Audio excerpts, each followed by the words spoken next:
what are you doing right now? Would you go to an outdoor bar? Like, what are your limits? Mm. So that's a really good question. And it's a question I ask myself anytime I'm invited anywhere. So if I'm invited anywhere, the first thing I ask is this virtual? That's usually where I like to start. And so I appreciate that we are virtual tonight. It's beautiful. Virtual is my go-to.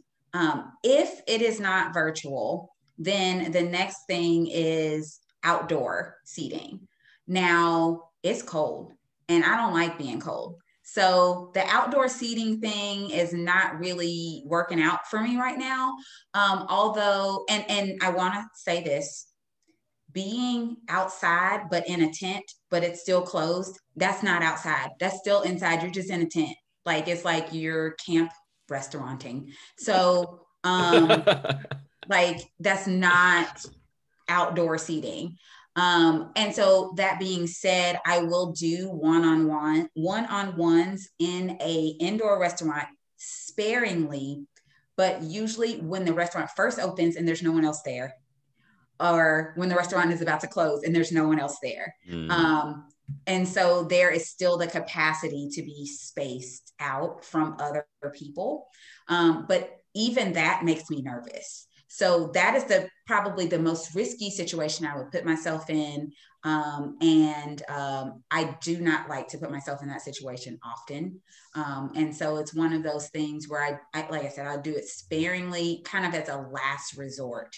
As far as groceries, I order my groceries. But for example, the other day I ordered everything for breakfast except for the syrup.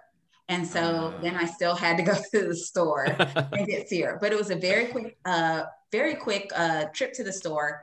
And I wear a KN95 mask wherever I go.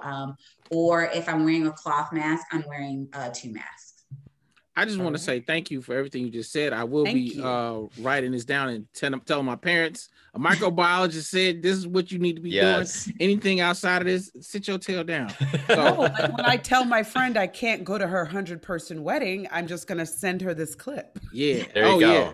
Oh, yeah. You just did really us a lot of dangerous. I want to also caution people that believe that being outside somehow automatically makes you safe. Even being outdoors, you should still be spaced out and you should still be wearing a mask the entire time. So an outdoor picnic where everyone's mask is off, because honestly, you cannot eat with a mask on. If you're sitting in a kumbaya circle at an outdoor picnic, you can still get COVID. The new variant that is now circulating in the population is more contagious than the previous variant. It is not more deadly. However, if it's more contagious, but the same amount of deadly, more people are going to die. So because it is more contagious, you know, those activities are still very, very, very risky. And so honestly, I encourage everyone, stay home as much as possible, do virtual as much as possible. I understand, you know, if I was like supposed to get married anytime soon right now, I would be so angry with the powers that be that this is not gone yet. But at the same time, I honestly wouldn't want it on my conscience that my wedding turned into a super spreader event. And like someone's, you know, lost a parent or grandparent in the process of me just having to have 100 people at my wedding. Please be sure to like, share, and follow.